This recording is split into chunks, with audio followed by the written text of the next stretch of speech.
Hello folks, I'm here at the Plattsburgh Air Force Base Museum with Frank Baehre, and we're going to talk about all the stuff that they have, or at least some of the stuff, and go from there. Frank,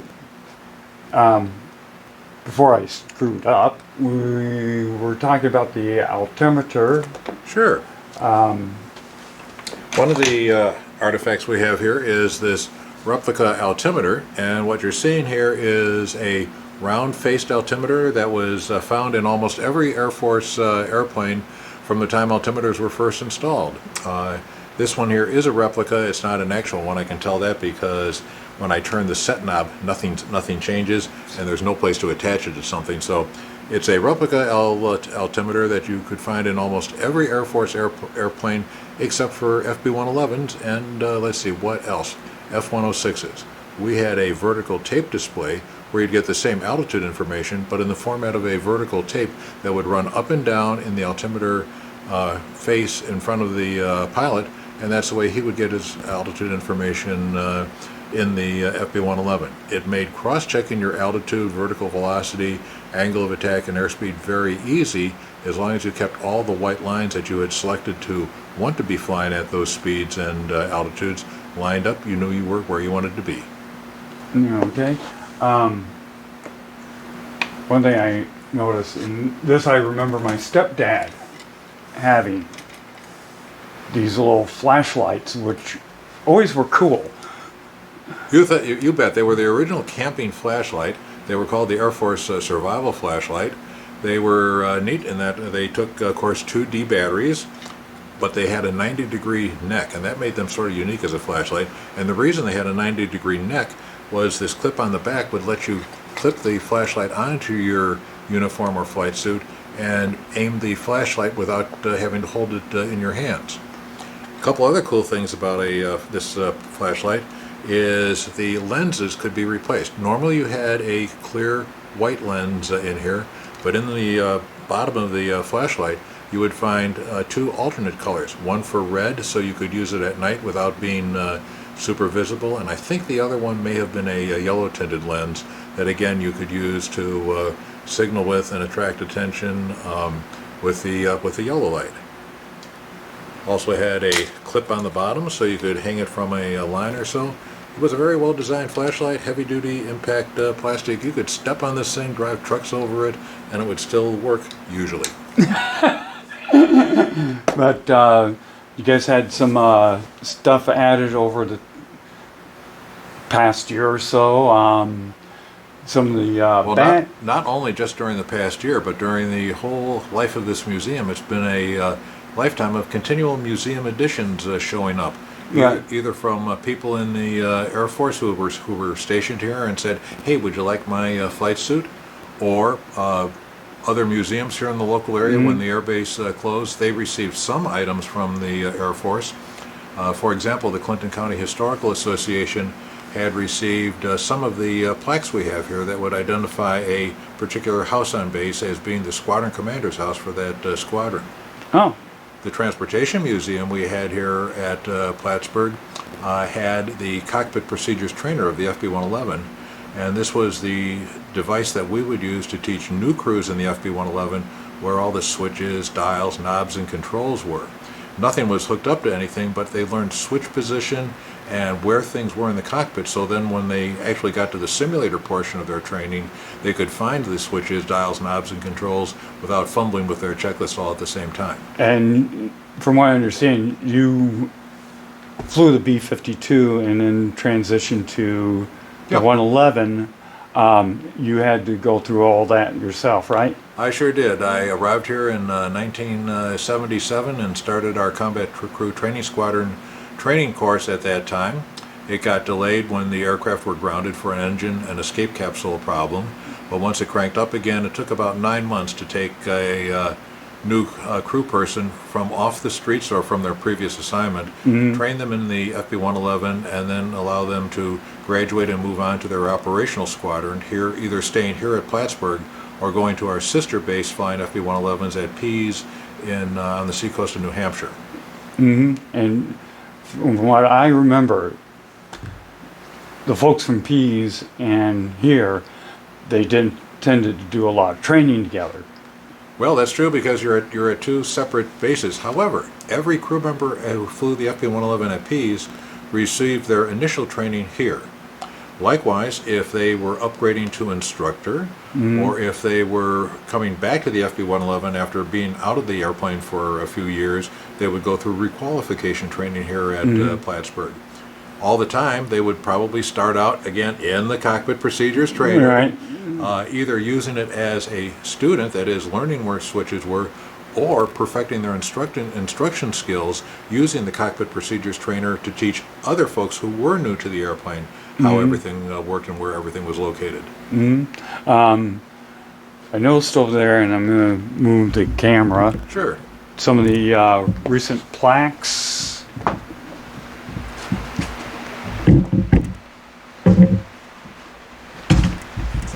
You adjust this down somewhat. Okay. There. Let me just get this sextant box out of the way so we can see the Avionics Maintenance Squadron plaque. Right. It is one of our newest additions. We just received this one from the Clinton County Historical Association this within the past week. Other newer items, the Communications Squadron that was here, we now have their plaque. The Bugs Bunny riding the bomb. That's a classic. That's a classic, and it was taken over by our CCTS squadron here, which was numbered eventually the 530th Combat Crew Training Squadron. That squadron number goes all the way back to World War II, when the 380th Bomb Group, flying B-24 Liberator bombers in the Pacific War, adopted that as their squadron plaque with Bugs Bunny on the bomb. Other plaques also that were here at Plattsburgh carried on that same theme. I'm going to ask you to pick up the Herkies Hangout plaque. Herkies Hangout was the squadron insignia of the 528th Bomb Squadron. Herky riding the bomb was on the World War II B-24 bombers that the 528th Squadron flew. And Right. yes, I'm from the 528th Bomb Squadron. All my tours in Plattsburgh was flying with the 528th, even though we shared the same squadron building with our sister squadron, the 529th here. Yeah, yeah. Right above there, the 380th MMS, which my stepdad was assigned to. Yeah, the operational maintenance squadron, where was the squadron assigned to do all the routine maintenance on the aircraft when they were on the flight line. Not the heavy duty stuff that the field maintenance squadron would do, for example, on engines and hydraulic systems, but all the routine day-to-day stuff to keep the aircraft in flying shape. Likewise, whenever any of us aircrew went out to the ramp to fly the airplane we were scheduled to fly, we'd be met by the crew chief from the 380th OMS, and they'd walk us through the problems the aircraft had, show us the 781 form that documented all the history of the aircraft, and then be on the headset with us to get us started up until the time we were ready to taxi out. But one thing, and this is a classic, when we first got to Plattsburgh, this is back in the beginning of '73, we found out that, well, when my stepdad was at Whiteman, he was with the 351st Missile Maintenance Squadron. He got to work on the Minutemans, but when we got here, he was with the 380th Munition Maintenance Squadron. That right there, when we found out that Mickey Mouse was their squadron mascot, we started calling it the Mickey Mouse Squadron, and nobody liked that. I'll bet they didn't. Even though that particular plaque was given to us by a previous member of the Munitions Maintenance Squadron, and he was quite proud of the fact that he was on load crew number 7. Yeah. And whenever they were moving weapons out to the alert area to be mounted on either B-47s, B-52s, or FB-111s, that particular plaque would be on the side of the trailer that was moving the weapons from the weapon storage area out to the aircraft. And the storage area was, if I remember correctly, was on the other side of the flight line, past the base dump. Your memory is right on, Jamie. I'm not sure about the base dump portion of it, but yes, you had to go past the firing range to get to the munitions maintenance squadron area out there. At the munitions maintenance squadron area, you'd find what were called igloos, and the igloos were the storage areas that the particular bombs or missiles were stored in. It was separated from the rest of the base because of the nature of the weapons, and again, due to the nature of the weapons, access had to be really controlled tightly to it, in that you couldn't have someone who was not cleared to be in the area to be found in the area. Yeah, yeah. I heard a story, from somebody on the Plattsburgh Air Force Base Facebook group, that when they were in Scouts, there was a jamboree on the wooded side across from the munitions dump. He accidentally got lost, ended up on the munitions side, and had a security police officer pointing an M16 at him. That sounds correct. In that, again, if you were in the area not authorized to be there, the security forces had to stop you, detain you, and find out what caused you to be there, and then you were either escorted away, turned over to your supervisor, or hopefully in the case of the scout, returned to a scoutmaster. Yeah. Why? I remember where that is. That a couple of times, me and a few friends would ride our bikes around the perimeter road to the dump just to check it out, and we would see the signs marking no authorized or unauthorized personnel beyond this point. Well, let me move this fan here for just a moment here, and we'll show you one of those signs. What I'm looking now is at the warning restricted area sign with the notation that it is unlawful to enter this area without permission of the installation commander, and yes, use of deadly force is authorized. Now, that didn't mean that if you walked into the weapons storage area that you'd be shot, but it means you could be shot. No one here was shot in the weapons storage area that we know of. Yeah, I remember seeing one of those signs, though this is an interesting little thing here. Let me put that down a little bit further. And what's the story with the boots in the concrete? Okay, the boots in the concrete is one of my favorite Plattsburgh Air Force Base stories. I was involved tangentially in the beginning of it, and here's the story of it. Once upon a time, and all good stories start once upon a time. Yes. Once upon a time, we had a wing commander here who was bound and determined to turn the best wing in SAC, that's us, the 380th Bomb Wing, into the best wing in SAC. And he did that by, as we perceived it on alert, as making our lives miserable.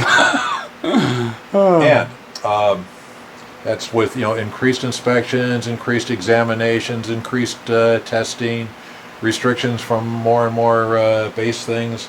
And so, gee, what do people who are living for a week at a time out on what we call the alert facility, what do they do at night? Well, they gripe.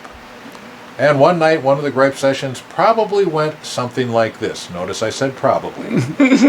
Gee, man, morale is really bad here. Yeah, it's really dead. Well, if morale is dead, don't we need to have a funeral?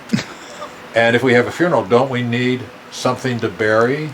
And I got this old pair of flight boots I don't need anymore. And I'll bet we could slip a sack of sacrete in from the BX, and so that's just what they did. They buried the boots, and next to the boots put the headstone, "Here lies crew morale." Now, if you look real closely at the headstone, in the upper left-hand corner, you'll see the initials VC. That doesn't stand for the Viet Cong, it stands for the Vigilance Committee. Now, to this day, the members of the Vigilance Committee remain a closely held secret. However, if you talk to one of the members of the Vigilance Committee, they'll disclose their name and their name. So, in any event, the boots were buried along with the headstone up near the top of the earth that was pushed up along the alert facility. The alert facility wasn't underground, but the earth that you pushed up gave it the appearance of having an underground level. So the boots were buried in an area that couldn't normally be seen from the ramp as a way of keeping them secret from the wing staff and especially the wing commander who they were buried in honor of. My first day on alert was sometime in 1978 or maybe very early 1979. My flight commander at the time was a man called Dave Vivian. My first day on alert, he took my navigator and I up to see the boots. So we got to see them when they were still pretty new. Years passed. People came through Plattsburgh, and every time a visitor came through who we knew would understand what we were doing, they were showing the boots. Eventually, almost every senior officer in SAC knew about the boots, especially if they had FB-111 background. Well, the base closed, and we knew the alert facility was going to be torn down. Dave Vivian, when the base closed, he had retired by that time. He opened the base golf course because he was an avid golfer. Right. And so one day, I'm swinging through the golf course, and on the rubbish heap at the golf course, I see the boots in the concrete. They had been rescued. Yeah. So I mentioned to Dave, we're putting together a base museum here, and one day I came to work here at the museum, and sure enough, the boots were sitting at the end of the ramp at the front of our building. So we had the boots, but we didn't have the headstone. I go back out to Dave and say, Dave, I've seen the boots, thank whoever brought them over, but we haven't seen the headstone. And Dave was sort of scratching his head, and while he was scratching his head, he was saying, I was out at the around my golf carts today raking leaves, and I found this piece of concrete that I've got no idea what it was. So Dave and I got a pry bar, flipped it over, and there was the headstone. So now we've got the headstone, here lies crew morale, to go with the boots that showed that crew morale was so dead it got buried. That is one of my absolute favorite stories that we got to illustrate here at the Air Base Museum. It's a classic. It's a classic. And I never knew about that at all. And yeah, at times you could tell that morale was kind of low on the base just because of the way the personnel acted. Yeah. And that's what you see is, as different commanders came in, morale would sometimes go up, sometimes go down. But the cool thing about really good morale is it's always got that little bit of rebelliousness going with it. Yeah. And that's what we had going here. And I'm so happy that our museum is able to capture this little slice of alert life that otherwise would have been lost to history. Oh yeah. When it comes to what you guys call the cardboard trainer, which is a replica of the capsule for the 111, how long did it take for you guys to actually build this thing? Well, again, we didn't build it ourselves in the museum. We found the pieces after the base closed at the Transportation Museum. They asked me one day, hey, we've got the cockpit procedures trainer. Do you guys want it? Do you know how fast I can say yes to a question like that? Yeah. That's exactly what we did. Because I got trained in this when I first got here to learn where everything was in the cockpit. Mm-hmm. Then when I became an instructor, I found myself in the right seat once again, learning where everything was on the other side of the airplane. Mm-hmm. And because as an instructor pilot, you had to be able to operate all the navigation equipment as you're instructing the student pilot in the left seat. So I got to learn where everything was in the right seat that way. Likewise, once I upgraded to instructor, I found myself working with crews in the combat crew training squadron, having them learn where all the switches, dials, knobs, and controls were the same way I did.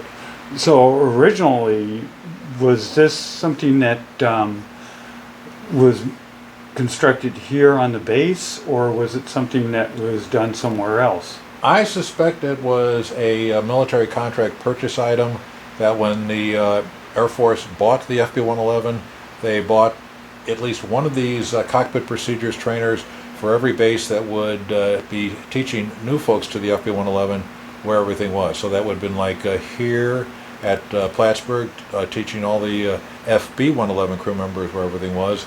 But I'm going to also bet there was some at Cannon Air Force Base in New Mexico, and perhaps Mountain Home Air Base in Idaho, because those other bases were training in the tactical versions of the F-111, the same thing we were teaching here Right. at the 380th. Right, right.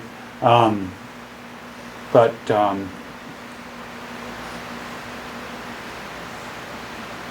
when, and it's kind of a shame, because I remember my stepdad taking me and his two sons through the different areas on the ramp and the maintenance areas, and I still think that it's sad, but the two simulators that were there, which we saw, they were taken away. That's right. They were taken away again. When the FB-111 was retired in the 1991-1992 time frame, you didn't have to train new people because there would be no new crews coming into the FB-111. Mm-hmm. Yes, it would have been sweet had one been preserved, but there was no mechanism, unfortunately, at that point in the Air Force to preserve something as large and as complicated as a simulator, the associated electronic equipment for it, the operational controls for it. And as far as we know, they were, at least the ones here at Plattsburgh, were basically sold for scrap. That's a bummer. That's a bummer, because there's one person who was able to get the capsule for the F-111, and he completely restored it. Then he turned around to sell it on eBay. Well, that was basically his option, was purchasing a capsule that, if I remember correct, had in fact ejected from a crew and saved the crew, Right. to restore it up to its to the standards as he could, and make it available on eBay. Unfortunately, I won't say unfortunately. That's part of free enterprise. That you can profit from those chances you take. He was taking the chance that someone would actually buy it off of eBay. Do you recall what the selling price was? It was probably about, I would say, 30 grand starting off. Well, somebody has a really cool thing in their garage, I'll bet. Oh, sure. I'm sure, and they probably have really no clue, unless they flew at what everything does. Although I can't imagine anybody, just someone off the street buying an FB-111 restored capsule because it just looked neat. Yeah, except for me, if I had the money and the space to put it. So except for all those, you've got one. Yeah, Except for not having the money to buy one and having no place to put it. If you did, you'd have one. Yeah, just like I would. Yeah, true. I can't wait to explain that to my wife. Hey, hon, I need a corner of the garage. Okay. Yeah, but over time too. From one of the Atlas sites, you got a launch panel over there.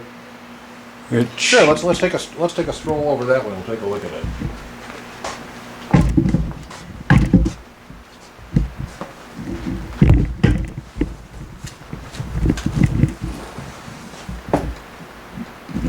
Oops.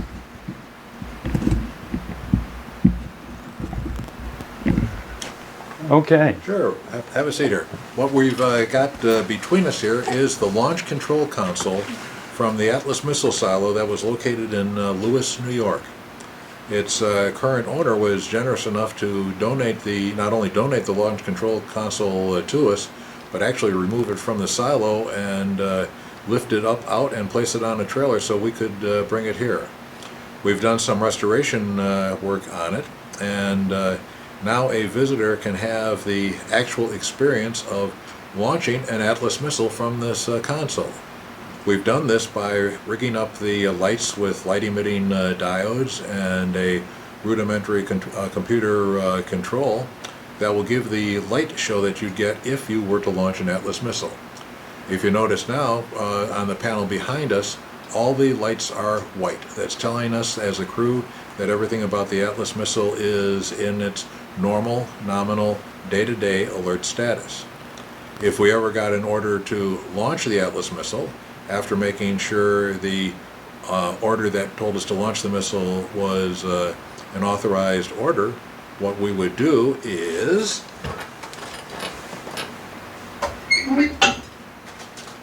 take our launch keys out of the box that were stored in under lock and key. Actually not under lock and key, but under combination lock. There were two locks on the box. One, only the Missile Combat Crew Commander knew the combination to, and the other lock, only the deputy knew the combination to. That's because there would be one key set for the Missile Combat Crew Commander, and one set for the Deputy Missile Combat Crew Commander.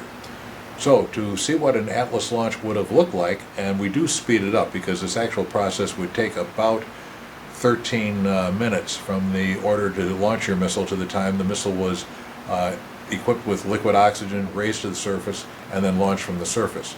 The Atlas missiles that were here had to be launched from the surface. You couldn't launch them from inside the silo. So if we were to go through the launch sequence, Jamie, you'd be so kind as to put your deputy's key in the ready for countdown keyhole. If I can get it in. Okay, there it is. Okay, make sure it's all the way seated here, and it feels like it is. And I just gave it a quarter turn to the right. You'll notice the lights went yellow, and now they're turning green. What you're seeing here is the guidance system powering up, all the other missile flight systems powering up, the missile being raised to the surface, and the two yellow lights here show us that the launch is enabled and we're ready to commit the missile. We get that signal from the wing command post. At that point in time, I would have Jamie, my deputy, go to the lower floor with his other key, because there's another lock on the other key that controls the launch of the missile. My key is on the first floor, Jamie's key is on the second floor. Both our keys have to be turned within 3 seconds of each other or the missile won't launch. So I would be talking on the intercom with Jamie, and we do a countdown, turn keys on my count of 3. 1, 2, 3. Here the final sequence starts. The guidance is powered up, the engines ignite, and our final light is missile away. Our missile is on its way to its target in the Soviet Union. And fortunately that never happened. Fortunately that never happened. The Atlas missiles were here. They were sitting alert from about the time of the Cuban Missile Crisis in October of 1962 until they were all deactivated and removed from their silos about the middle of 1965. So they were only here for less than 3 years on alert with us. And the squadron that was 551st? Nope, the 556 missile squadron was here. They had been at let's see, not Loring, but the one up the road from Loring with the Snark missile before it was deactivated. And then when Presque Isle, that was the name of it, when Presque Isle shut down with the Snarks, the 556 came to Plattsburgh, set up the Atlas Missile Organization here, pulled alert with them from the time of the Cuban Missile Crisis until, like I said, they were deactivated in '65.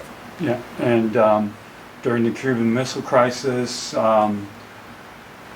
from what I understand, the 47s were launched from Plattsburgh and sent to Burlington. Well, let's go through that for a second. That's my understanding. Well, yeah, and you're correct, but there's more to it than just that. Yeah. We had a large B-47 fleet here, along with a large fleet of KC-97 tankers to support them. Mm-hmm. To get that many bombers and tankers off a single runway with the base under imminent Soviet attack would be difficult to do because there were just so many of them. Right. So the Strategic Air Command decided to disperse, that's the magic word for it, Right. disperse the B-47s and KC-97s to other fields. Some went to Burlington, some went to Niagara Falls. Niagara Falls Air Force Base is by my hometown, and I remember the B-47s come in to pull alert at Niagara Falls International Airport at the Air Reserve unit there. And I believe the B-47s from Plattsburgh also went to a third destination that escapes my memory at this point. But the crews were there and pulled alert for about, close to 60 days before we realized, yes, sure enough, the Soviets had removed their missiles from Cuba, and the Strategic Air Command went back to its normal alert posture with all its bombers and tankers at their home bases. Yeah, and at the time, the 12 Atlas sites were primed to go, too. They were. The first one came on alert in the first day, that they were almost ready to be coming on alert anyhow. Right. But the Cuban Missile Crisis accelerated the final construction stages and the actual installation of the missiles themselves. The first missile actually came up on alert on about the second day of the crisis, and by the end of the next 30 days, I think all 12 were operational. Yeah, yeah. And scary time. Granted, I wasn't born then, but my stepfather, not my first stepfather, but my current one, he said that he remembers watching Kennedy's address on TV and hearing the 47s take off from Plattsburgh. That must have been a very emotionally significant time for him, understanding the connection between what the president was saying to the nation at that exact moment as the Strategic Air Command is dispersing its bombers. And oh, by the way, yes, their bombers are loaded with their wartime weapons. Which are nuclear. Yes, and you could, well, I say yes, it was at that time, it was a position of the Air Force never to confirm nor deny the existence of nuclear weapons at any location. That was the phrase, that was the official phrase. Yeah. But we all knew that the B-47 and the B-52s had nuclear capabilities, and that's what we expect them to be loaded with. We'll take that one step further in that the B-47s from Plattsburgh that landed at Niagara Falls, and again, that's my hometown, they showed photographs of those because they were sitting right out in public like aircraft on alert are. Mm-hmm. But these B-47s had their bomb bay doors closed. Mm-hmm. Normally B-47s and B-52s that were unloaded would have their bomb bay doors open. These B-47s had their bomb bay doors closed. We concluded that they were nuclear loaded. Yeah. There was back in October 25th of 73, this was the first year that my family was stationed here.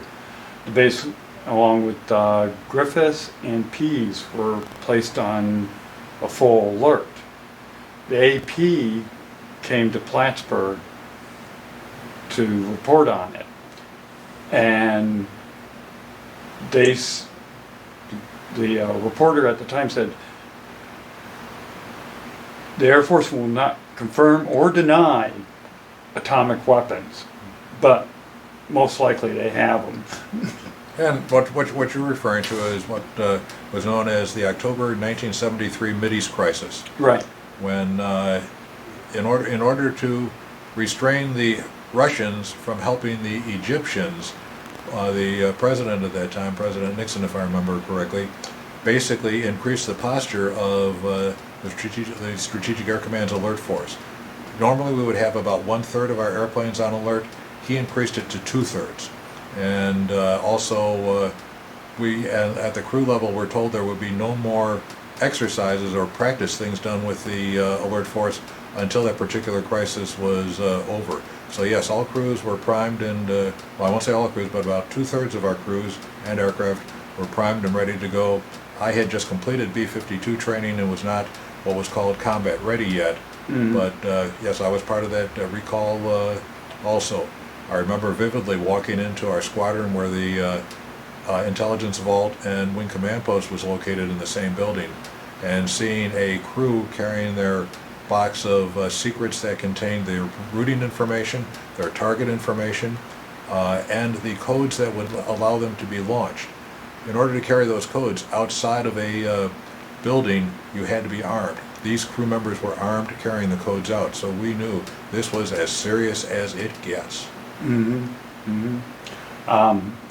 And those, what you would call orders, they were the crew, they unsealed them when they were in flight or when... Well, what you had was several things. Your routes and target information you had studied for a period of time before taking them out to the airplane, so you knew where you were going and what your targets were. Mm-hmm. The particular things that were sealed were the authenticator documents that would allow the crew to decode the message that had launched them, Mm-hmm. confirm that it was a valid order directed by the President or other national command authorities to strike their targets, and they would need to compare a set of numbers, well, a set of characters that could be numbers or letters in the radio message that directed them to strike, to a set of sealed authenticators that you would have to break open. You couldn't just look at them. You had to break them open so you could see they'd been looked at and verify those characters matched the characters in the message exactly and in sequence. Just a bummer you don't have one of those here. Well, to actually show people. Remember, we're a museum, so we have simulated stuff here. Right. In our simulated stuff, we have the launch code for our Atlas missile. We read to our visitors the following message. Red dot 1, red dot 1, Sierra, Tango, Romeo, India, Kilo, Echo, time 1605 Zulu. Now, those letters I read out, Sierra, Tango, Romeo, India, Kilo, Echo, spell a word. But it doesn't matter whether it spells a word or not. I would break open my code decoding documents and confirm that on the inside you saw those same letters and characters. So for our museum purposes here, our simulated launch crew, otherwise known as our visitors, can authenticate the order and feel good about turning their keys to launch the Atlas missile. Huh.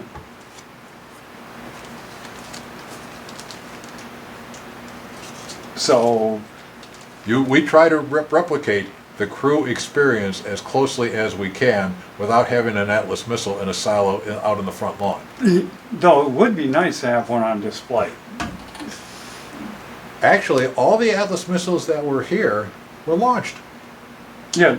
After they were taken out of their silos, they were taken out to Vandenberg and were launched either to support satellite launches using the Atlas missile as the primary launch vehicle, or to test new designed reentry vehicles for other missiles. Of the 13 missiles that were here, but I thought you said there were only 12 silos. That's right, there was a spare missile here at the base. So of those 13 missiles, 11 had fully successful flights. The 2 missiles that had failures, I think it was the missile that was in the Willsboro, New York silo had a launch failure, and the spare missile that was never put in a silo but kept here at Plattsburgh in case a spare was needed also had a launch failure. So for an early missile, the Atlas missiles that were here were reliable when it came time to launch them. Yeah. My stepdad, his company, Plattsburgh Electrical Supply, had to contract for all the electrical for the base and the silos. And he mentioned to me at one point that he was talking to the engineer, and the doors for the silos would not open up. That was obviously a problem. And what I'm looking at very quickly around here is if I've got a good picture of the doors to show folks who are watching this. I do someplace. Give me one moment. I'll be right back with it. Okay.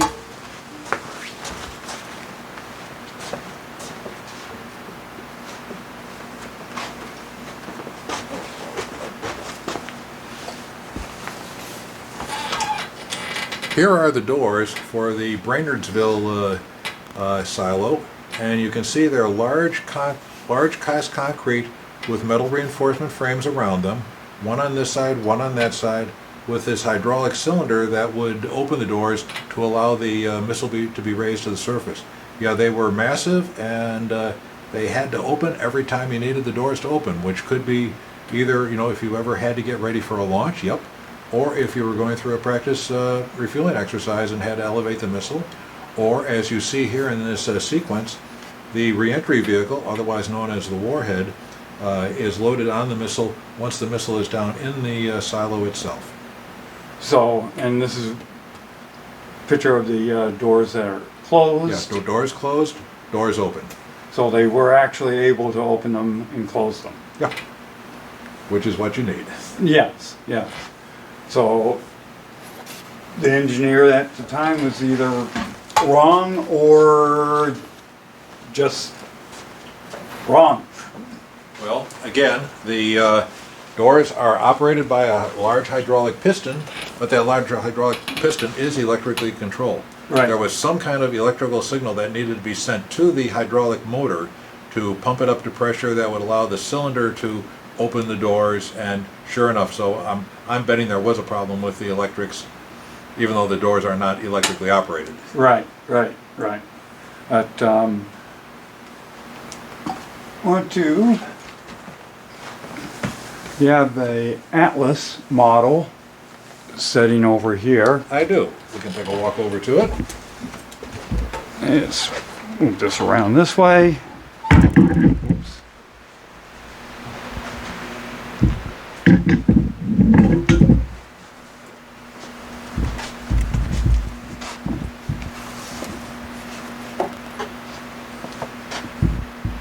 Now, you have a couple Atlas missiles, one in the case and one there that looks like it's being loaded down or taken out.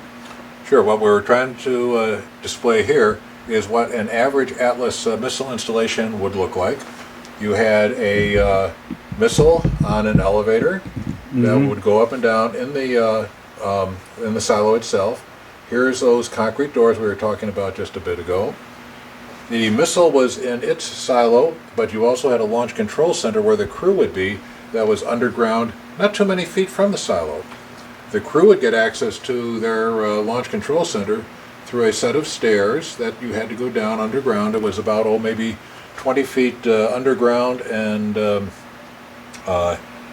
crew would spend, with the four-man crew would spend basically 24 hours on alert before they would be replaced by another crew on alert. Mm-hmm.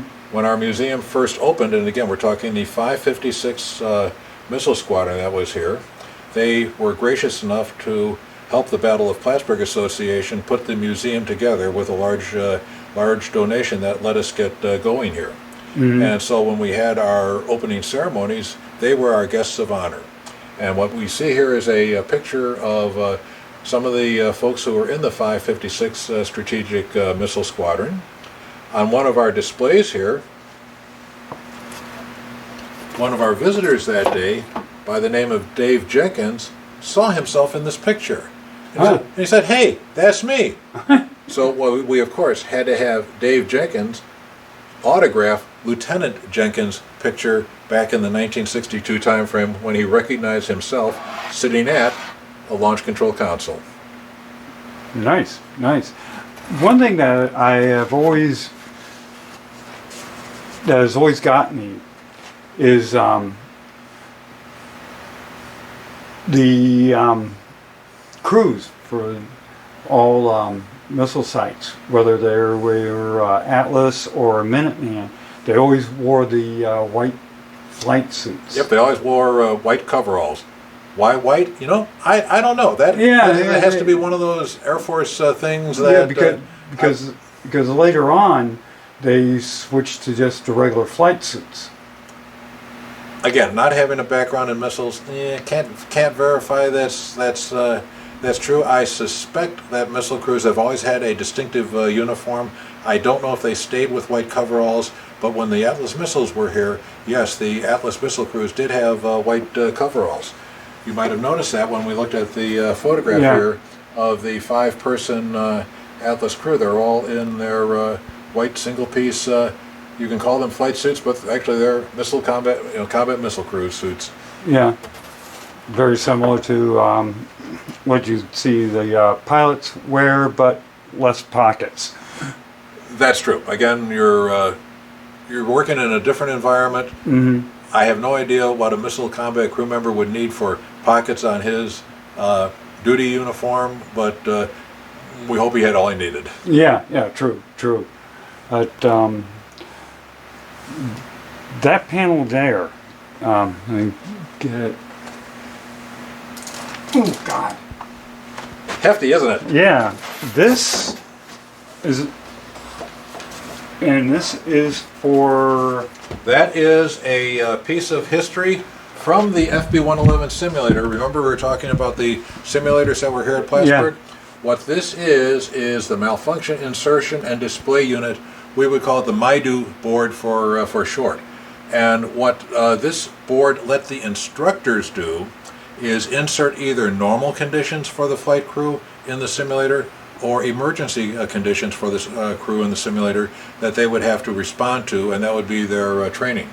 The way it worked was each of the areas here looked at avionics, navigation aids, what you were seeing in the flight control system, the landing gear. I won't read all of them to them, but what it did is you notice there's one large letter in all of them, A, B, C, D, etc. as we go through here. Yeah. If I, as an instructor, wanted the crew to have a problem with their slats, the flight control box here is labeled E, and if I wanted them to have a problem with the slats, that's the third row down, third row in the middle malfunction. What I would do is down here select E and 8. This area here is a replica of the box that you've just worked with, and you select which box by selecting the letter first and then the malfunction you wanted to insert. You'd select those two and then hit the insert button, and the crew in the cockpit would see the problem that the aircraft would show them if they had a slat problem, and they'd have to react to it. So if the instructor wanted to simulate a complete failure of the aircraft while in flight, they could just take a look at this and just punch in all those. Now, for example, one of the conditions that would force the crew to eject would be a complete hydraulic failure. Right. Because that way you have no control over the aircraft flight controls anymore. There's no manual system as a backup. If you lose both hydraulic systems, you have to get out of the airplane. To simulate that, we would give them a, let's fail their left primary, left utility, and right utility hydraulic pumps by putting in G1, insert, G2, insert, G4, insert, and G5, insert. What the crew would see was their hydraulic pressures would be dropping to 0. They'd receive numerous other caution lights. When they saw that, their only response is to practice their bold-faced procedures that they have to have memorized for ejection, which was ejection, handle, squeeze, and pull. That would end their simulator session, and we never put that in until we wanted them at the very end of their session to bail out. Never at the beginning? Never at the beginning. I would have done it at the beginning, freak them out. But what are you going to do for the next 2.5 hours? Play cards. Now, I've heard it rumored, but again, never seen it in person, he says, that occasionally instructors would have this vicious streak on them and try to spell out words on the panel here. But every time you put a malfunction in, that light would come up. And some of the words that people would try to spell out, I've heard, were, how should we say, not shareable in polite company. Yeah, I can think of a few. I'll put the panel back down because as you noted, it is just a bit heavy. Yeah. But yeah, I had my life made miserable by this panel, which was in the simulator number 2 here at Plattsburgh. Right. And I had the delight then of making other crews' lives miserable in the simulator by putting malfunction in with this panel. Oh. Fun. And who said that people in the Air Force still don't have a sense of humor?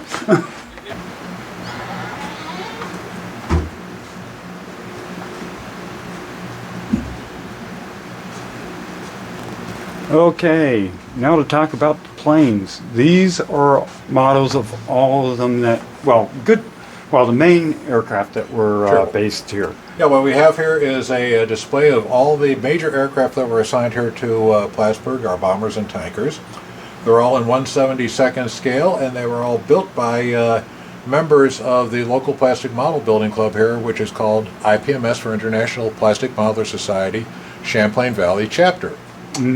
We all take good pride in what we do, and the reason I say we all is, hey, I'm the president of the bunch, so I was able to get some good cooperation in building the aircraft for us. They're all in the same scale, so the relative size is correct, starting with the B-47 bomber, like the one that's being restored now out in front of the museum. The aircraft restoration group here is doing a marvelous job bringing the B-47 back to a nice shine. The KC-97, which was the first largely produced air refueling tanker driven by propeller engines. After the propeller engines were starting to get old, they were replaced by the KC-135 tankers. B-47s were here at Plattsburgh from the time the base opened in about 55 up until about 1968, when they were replaced by B-52 bombers. The B-52G models were here for just a short time, from about 1968 to 1972, when the FB-111s came in and replaced them. Yeah. The FB-111s were here from about 1972 for 20 years to about 1992, when they were all retired. Right. The KC-135s got new engines and were redesignated the KC-135R model tankers, the fan jet engines, and the darker gray tanker there on the top. We also have this little guy. What this one is, this is a model of a T-37 in the same scale as the other aircraft. What we used T-37s here for was to give KC-135 co-pilots some experience in being pilots in command, deciding what they're going to do with their airplane, because that's part of being an aircraft commander, is being responsible for the safety of your particular aircraft and full knowledge of it. And so every time a co-pilot flew in a KC-135, he was always under the control of an aircraft commander who basically outranked him and had the position of being the pilot in command. This gave our co-pilots experience doing those same kind of command decisions. Was that ever used for pilots for the 111s? No. The FB-111 pilots here got all their required training in the FB-111 aircraft, and so, because they were the pilot in command of that aircraft, they didn't need the experience of being in pilot in command of a different aircraft. But, we do have one other model here that's not in the same scale as all the other ones. The FB-111 model you see here of tail number 509 was done by one of the folks who are doing the restoration of the FB-111 and B-47 out here in front of us. This one is in honor of Lieutenant Colonel Bob Walsh, who was a significant person in the model builder's life. What you see on that FB-111 model is not only the FB-111 carrying external fuel tanks, like you see in the 1/72nd scale model, but also it has scale nuclear weapons under the wings and a scale short-range attack missile on the stand in front of it. So that gives you an idea of what the FB-111 will look like in its wartime loadout. yeah, which I remember seeing a long time ago. Not with the weapons, but when they were being worked on. Oh, sure. Like when we had open houses here, usually an annual open house once a year, where we would invite the public to come through to, and you often would see them out there for the open houses as well. Right. Well, there was one time during that little tour that my first stepdad was giving us, we went through one of the maintenance hangars, and there were two. One had the cone open, Sure. and being worked on, and another one was up on jacks. Not unusual if you're working with the landing gear and having to test it out. You put the aircraft up on jacks. That way you can run the landing gear up and down, make sure you had no hydraulic leaks or other difficulties with it. But you guys also have a little display for the person that brought the Air Force to the base, Clyde Lewis. Yeah, Jamie, we do. Yeah, Clyde Lewis was instrumental in getting the Air Force to put a base here in Plattsburgh, and then continuously instrumental in making sure that the Air Force would always support Plattsburgh Air Force Base. Mm-hmm. He was a bomber pilot in World War II, and we have his name tag here. Although I suspect this is a post-World War II name tag, just from the way way it looks. Mm-hmm. And he was instrumental in, as I mentioned, having the Air Force start the base here, and then an articulate advocate for it during all the years, especially in the years prior to our closure. Yeah. Just as an interesting bookend on Clyde Lewis and his involvement here with the Air Base, I'm going to ask you to take a look over here, where we have Clyde Lewis. When the first B-47 was received here at Plattsburgh, he was on part of the welcoming committee for that. And this picture here that shows Clyde Lewis walking out to the last KC-135 to leave Plattsburgh. Here he is in a bombing competition jacket from when the base won the Fairchild Trophy. So he was continuously involved in base life all the time that the military was here. Mm-hmm. Little side note, and I'm sure that you probably don't know this, is that my current stepfather, his grandfather, was good friends with Clyde Lewis and was on the committee that brought the Air Force here. Good. So there are people that do have connections within the community with the base. And that was one thing unique about Plattsburgh compared to all the other Air Force bases I was stationed at. Plattsburgh, more so than any other air base, had a close connection with the civilian community around it. The Air Base Liaison Committee that we had here was unique for Plattsburgh, where you had civic leaders from all sorts of businesses and industries, and the public members of the Air Base Liaison Committee. They would help the base in, again, trying to support the base throughout our functioning life here. Yeah, yep. And it was also what the Plattsburgh Air Base Commission established was a standard that was taken throughout the Air Force when it came to public relations with the civilian community. Because at Whiteman, they implemented the same thing, and their organization there that supports supports Whiteman has done a lot of stuff.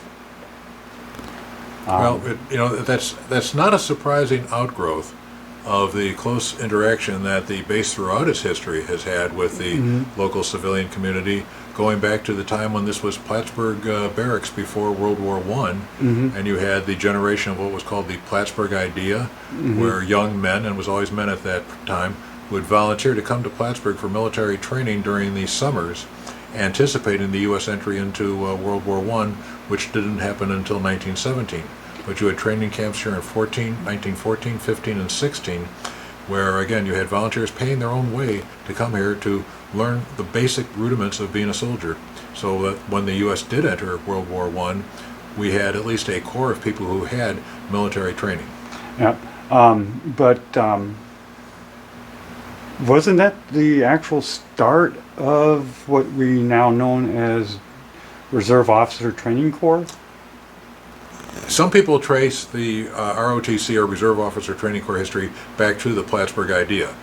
Although the ROTC is significantly different in that those volunteers are also people who said, yes, I want to serve at some point in time in my near future here with the military, but right now, currently, I'm a college student going to a particular college that has an ROTC program. That was my background. I came through the ROTC program at the State University of New York over in Buffalo. They had an Air Force ROTC program at that time, and gee, my choice when I was a freshman there was you either had to take ROTC or gym. Do I look like somebody who would volunteer to take gym?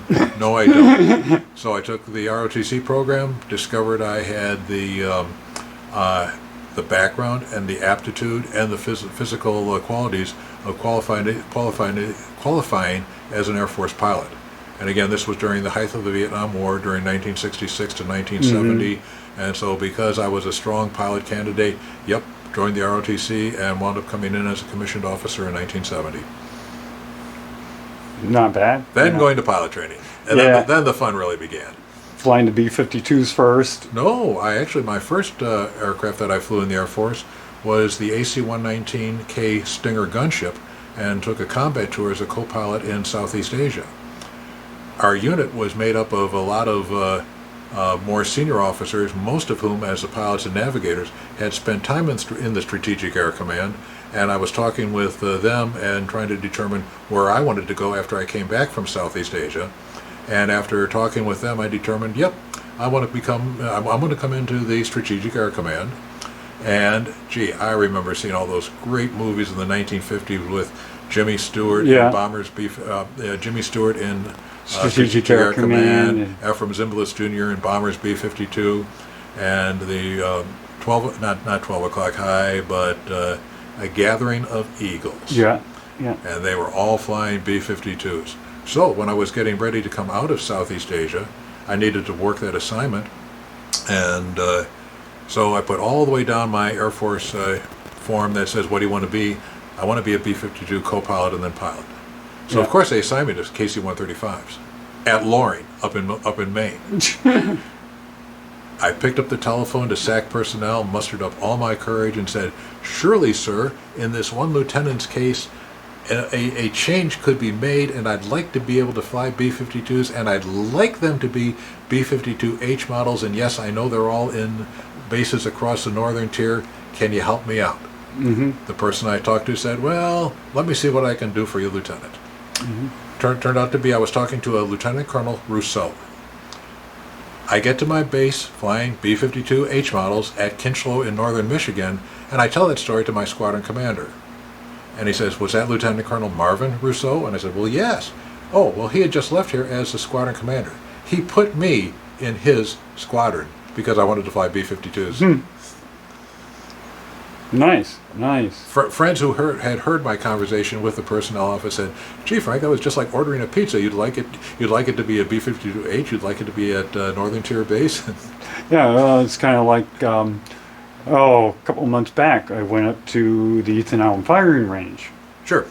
Because they were having a media day, and I was talking to one of the, I think it was a lieutenant, and mentioned to him that I'd like to do an interview with General Knight, their adjutant general.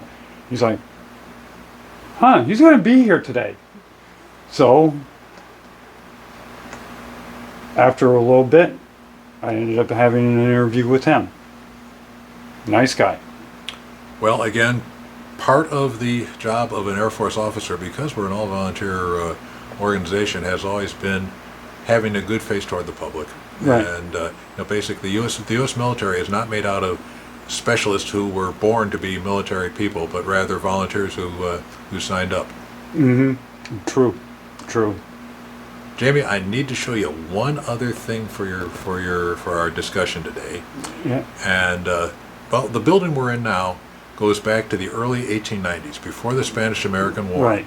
This place was built. As a matter of fact, all the brick buildings you see on the former Plattsburgh Air Force Base that are brick and on the Lake Champlain side of Route 9, all were built about that time, about the early 1890s. Right. This building had many functions over its years. One of the functions of this building was to house the Army Quartermaster Corps. Right. Now, one of the jobs of the Army Quartermaster Corps was back in the days of mule transport, before you had trucks and everything. You had mules to pull the cannons, pull the supply wagons, and all that kind of stuff. One of the jobs of the Army Quartermaster Corps was keeping track of the mules. Okay. How do you keep track of a mule? You have to give it a serial number. Oh, God. How do you give a mule a serial number? You have to brand the mule with the number so that number is on the mule. Oh, God. How do you brand a mule? With a branding iron. Where do you keep your branding irons when you're not busy branding mules? Come on over. I have to see this. I have to see this. You hang them right here. What we found when we took the walls down, when we transitioned from this building's previous use, was this painted area up here with the numbered branding irons 1 through 0 and places to hang them. And we love the wonderful juxtaposition between hang your branding irons here for your Army mules and the jet aircraft that were at Plattsburgh. It's just a marvelous juxtaposition. Mm-hmm. Oh yeah. Oh yeah. But really nice. You know, a lot of this stuff brings back memories for a lot of people that have served and even were grew up on the base. But I have to say, it's been a pleasure talking with you and discussing some of this stuff in the museum. Well, glad we have the opportunity to chat. And of course, I do need to always make everyone aware that the Plattsburgh Air Force Base Museum doesn't exist on its own. Right. We're part of the Battle of Plattsburgh Association that also has the War of 1812 Museum here on the base. We're located, yes, by the aircraft, but that's just pure coincidence. We're actually located right by the Battle of Plattsburgh Association's War of 1812 Museum. Mm. They're our founding organization. We're actually part of them. They're not part of us, and we're not our own independent unit. We fall under them administratively and for all real museum purposes.